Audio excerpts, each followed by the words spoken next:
On today's Mega News. So ViA, you show your true form. And oh no, he's hot! Also, Mega Man Battle Network Legacy Collection is getting a physical soundtrack release. The Rockman EXE anime episodes continue to be uploaded. All that's coming up in today's episode. Let's square up.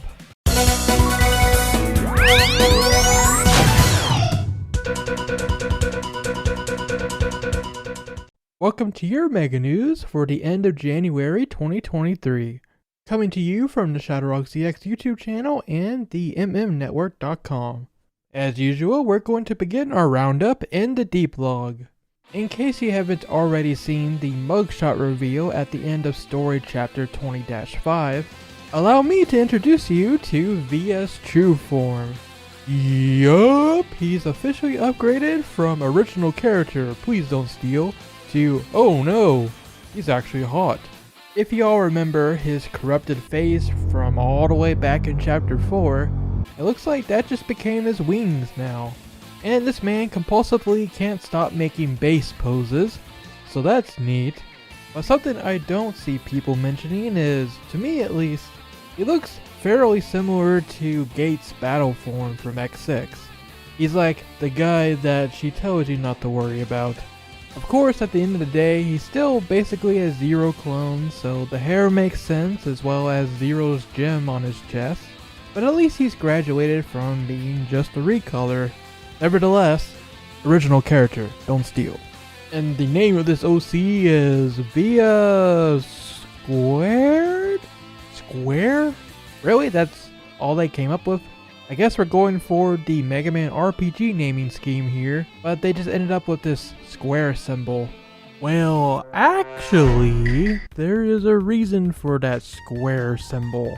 It's actually based on the Latin phrase quod erat demonstrandum, often referred to as just QED for short, which literally translates to what was to be shown.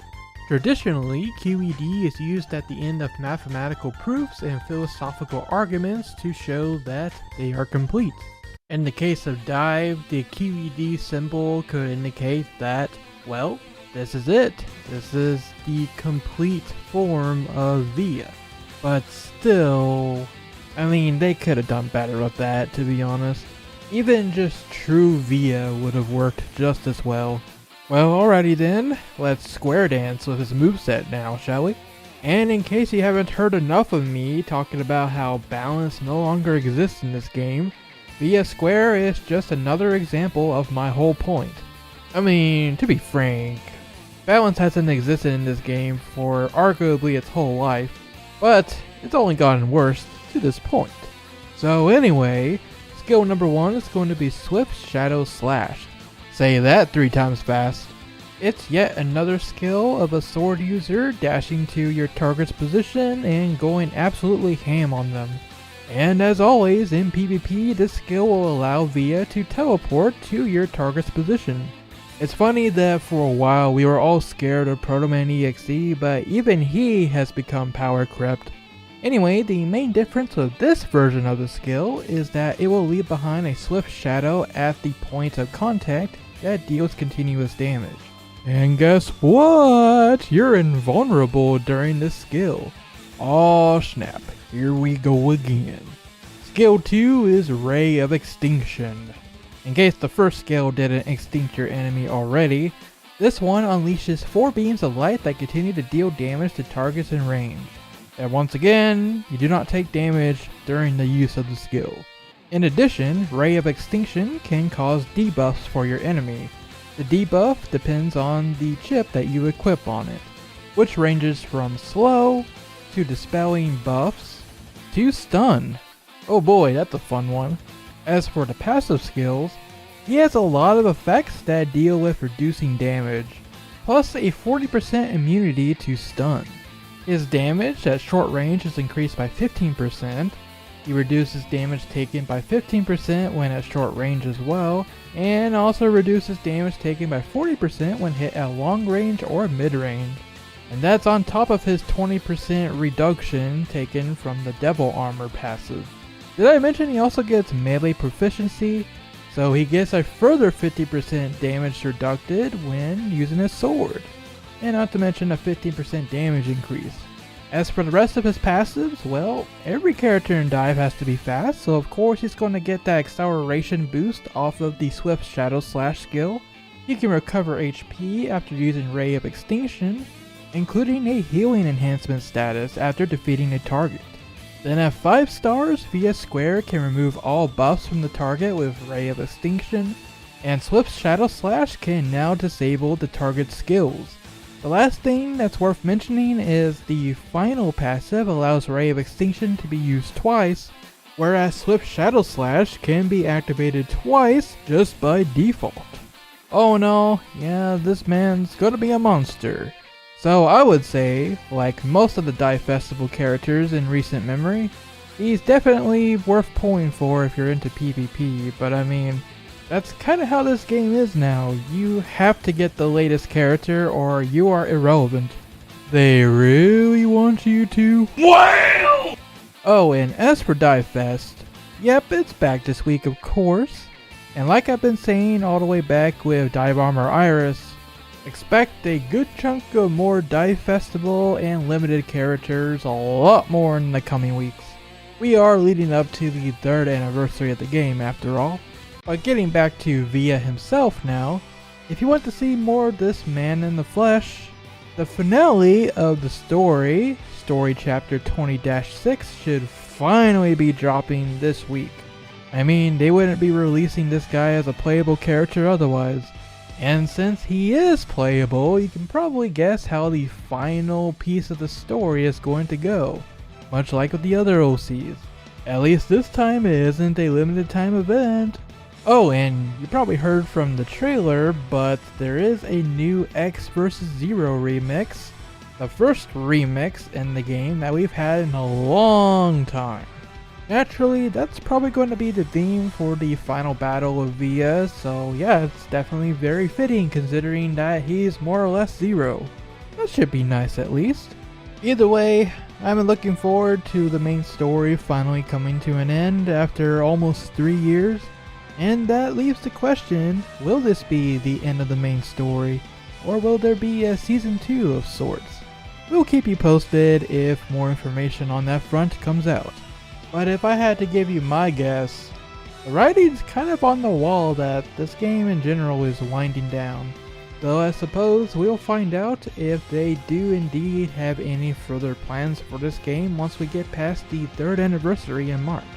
That's all the highlights from the deep vlog today, so let's go ahead and box that up and move on to a game that we are very excited for, which is of course Mega Man Battle Network Legacy Collection. Now there's no new info on the game itself at this time, though hopefully we get something on that front soon because there is quite a number of unanswered questions that fans have. But at least we got one thing answered recently, which is the question, is there going to be a physical soundtrack release for those sick new arrangements that we've been hearing in places like the trailers? And of course, the answer is yes, there is going to be a physical soundtrack, at least in Japan. But that's to be expected at this point. Anyway, the physical CD release for Rockman EXE Advanced Collection is coming out on April 19th for 2,750 yen, which is about 5 days out from the actual release of the game on April 14th. The soundtrack is set to contain 22 tracks featuring memorable songs from each title in the collection brought back to life with new arrangements. Now, out of those 22, 4 of them are going to be the tracks that you get as pre-order bonuses and then added to the in-game music player. To review, Volume 1 gets Hometown Pop Rock version and Shooting Enemy Dance version. Meanwhile, Volume 2 gets Liberation Mission Piano version and Central Town Kawaii Future Bass version. What a genre. As for the other 18 tracks, just based on the trailers that have come out in the past, we can guess that a couple of them will be arrangements based on the main themes of Battle Networks 1, 4, and 5. There might be ones for all 6 of the games if we're going that far, but nevertheless, So far, all of them are bangers. You know, now with the knowledge of there being 22 tracks, well, I guess 18 if you don't count the pre-order bonus music, it makes me start to think about where in the collection are these 18 tracks going to be playing outside of the in-game music player, of course. You gotta have one for the title theme, the menu theme, the gallery, and of course you gotta have music for the network features, right? Like trading. And what if they let us have remixes for the actual PvP net battles, instead of just listening to the original battle themes all the time? That could be pretty neat. And it's not exactly unprecedented. X Legacy Collection did it for the X Challenge, and ZeroZX Legacy Collection did it for Z Chaser. So it all makes sense. I just can't wait to hear everything. You bet I'm putting this soundtrack on my playlist as soon as it comes out. Lastly, check out this sick cover art for the soundtrack, which is designed by the one and only Keisuke Mizuno of Mega Man X fame. Additionally, he also has worked on the Battle Network series starting from Battle Network 5. And most recently, besides this, he's been working on Mega Man X Dive. Speaking of new artwork for the collection, Rockman Unity recently revealed new artwork for the Fireman and Woodman Navi chips.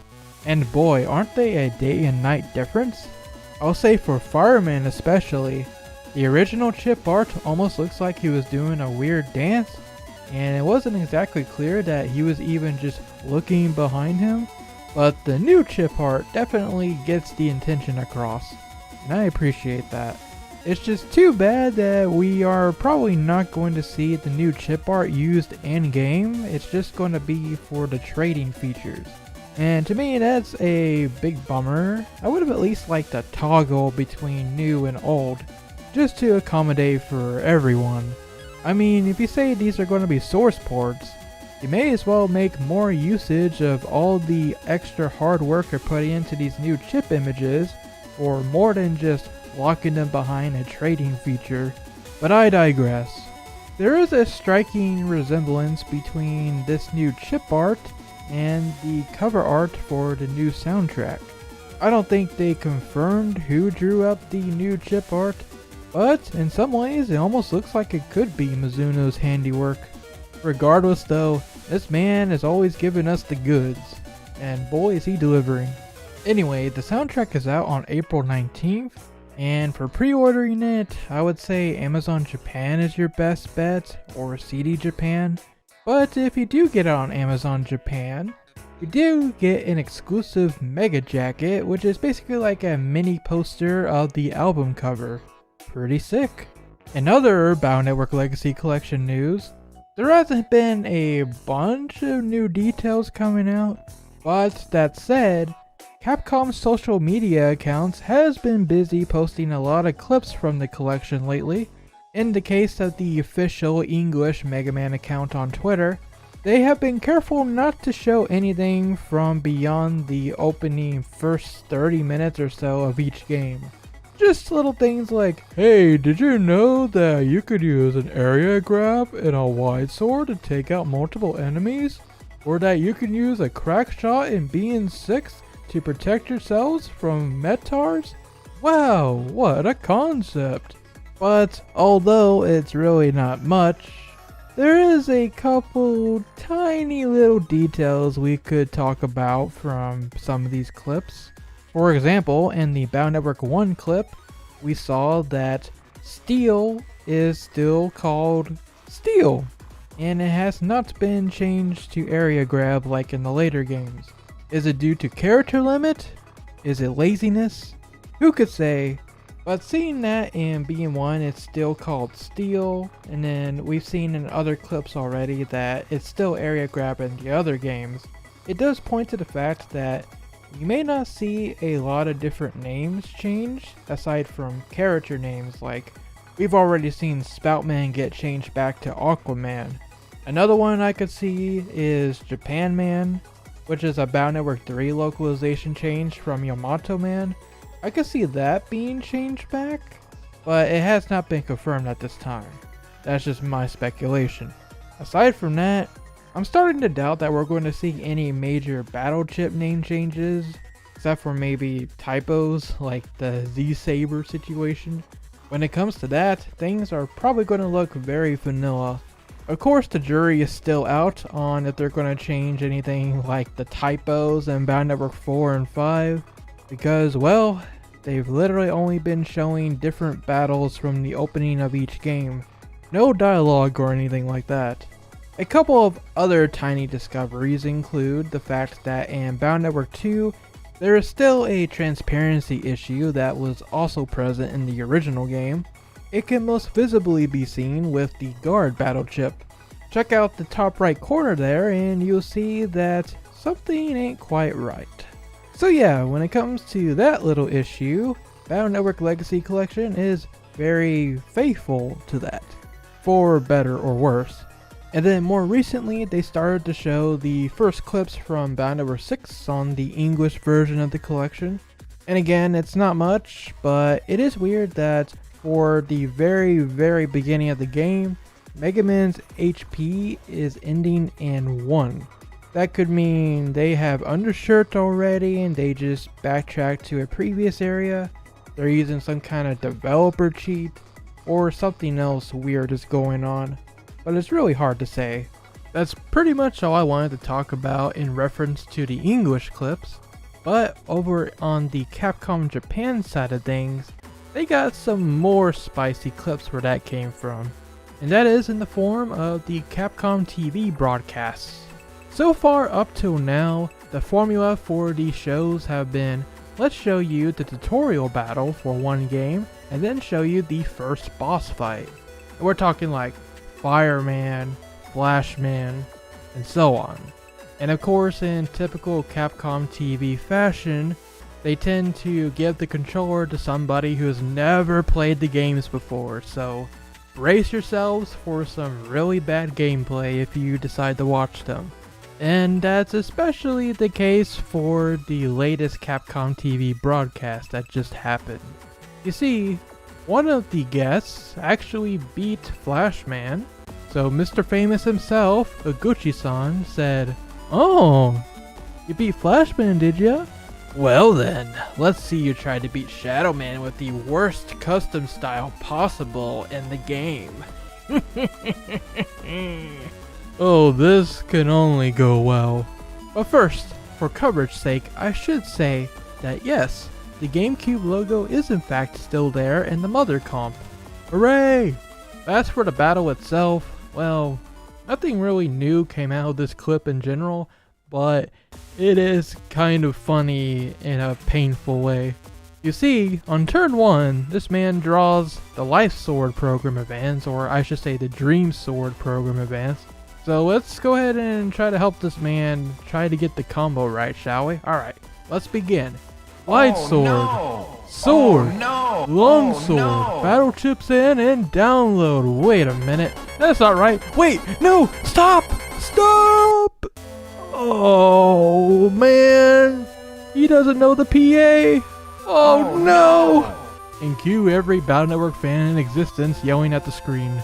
And I'm sure you're thinking to yourself, oh, surely it can't get any worse. Oh no, believe me, it gets worse. There's a lot of missing attacks, getting bodied, thank goodness he has a lot of healing. But whether due to the challenge itself or some other reason, this novice net battler decides to go for that zappering charge shot, missing each time, but determined nonetheless to get it off, even at the cost of not using any of the special download chips that Uguchi-san put in his folder for him. That's right, he had not only Gate SP, but a gospel chip in his very folder. That would have sealed the deal right there. But you know what? He didn't use them. And you know what? I gotta respect that to a degree. At least he didn't cheat. But at the same time, at least use Gutsman or something. That would have nailed him right then and there. That would have won him the fight. But in the end, he got deleted because he was committed to that zap ring. Oh man, that was painful to watch. But good effort, I suppose. But hey, thanks for teaching me that you can take out one of the Shadow Man clones of the longsword. That was pretty cool. But anyway, one thing we can take from this fight is, yeah, it's probably going to be very similar to the Wii U Virtual Console ports of each of the games, where you could go to the communication menu and get those secret chips pretty much right away, so you could cheese through the game all you want of all those gospel chips and everything. Considering that at this point they were only midway through the game and they already have all the secret chips, yeah, you're probably going to be able to use the download chips essentially right away. In other words, it's pretty much just as I imagined. There is going to be nothing stopping you from completely cheesing these games. So whenever it comes time for newcomers to pick up these games, I guess they'll always have an out for any specific boss they have trouble with. Much like this player did right here, but he didn't cheat, so good for him, I guess. That's pretty much it for the Legacy Collection, but in commemoration of the upcoming release, Capcom of Japan continues to upload Rockman EXE anime episodes onto their YouTube channel. Like we covered before, these are raw uploads, meaning no subtitles, so if you are not fluent in Japanese, you're probably going to have a hard time watching these, but you can at least appreciate the visuals, the cool net battles, the Japanese openings, and all that good stuff. Another nice touch is they actually put Legacy Collection ads in between the ad breaks, which is about the only thing making these uploads unique compared to what you may find elsewhere in the internet. That said, as of last week, they have begun to upload Rockman EXE Axess, which is the season where we get more of that Bound Network 3 and 4 content. This is also the season that introduces the anime exclusive Cross Fusion, which becomes a staple for the series from then on. Although it never got translated to the games, unfortunately. At least, not exactly. But I digress. There is something weird going on with these Axess uploads. The Japanese opening, as awesome as it is, sounds really low quality for some reason. Almost like it's going through a radio or a tube or something. And our editor, MegaQuint, will want to point out to you that there is a drop in audio quality in places like episode 8, which occurs during the Beastman fight almost right after the cross fusion. Yeah, that's definitely odd. I don't have much stake in it because I don't understand Japanese anyway, but hopefully they might be able to fix some of those issues for future uploads. I thought they're gonna go back and fix them now because the thing is, these episodes are going to be delisted at the end of May. So you are only going to have about a month and a half after the Legacy Collection drops to actually watch these. So although it's cool that at least Capcom of Japan is going to be uploading the entire series, you're not going to have that much time to watch it on their YouTube channel. So even though they aren't subtitled or anything, I would almost recommend just archiving these uploads for yourself for preservation's sake, because this could be lost media in the future. At least this specific cut of the episodes, with the Legacy Collection ad and all that.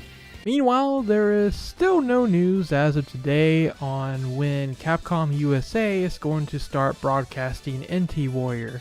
They did announce in the past that they're going to be doing a Twitch marathon and uploading the episodes to the official Mega Man YouTube channel, but other than that, we haven't heard anything about the timing of all of this. So when we do hear something, we'll be sure to let you guys know.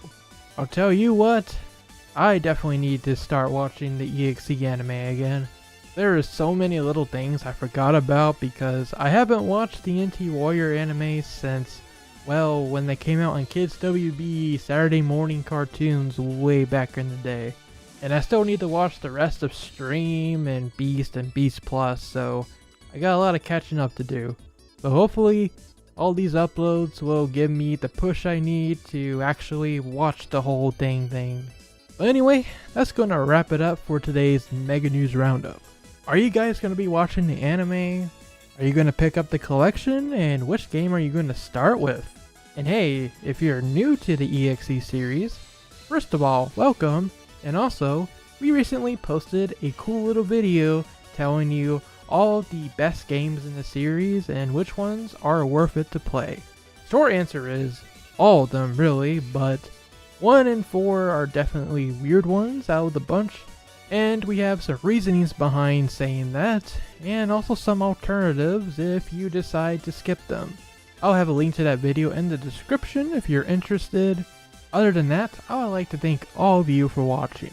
Make sure to stay tuned to ShadowRockZX for all things Mega Man, and visit the MMNetwork.com for all sorts of Mega Man articles and videos like this one.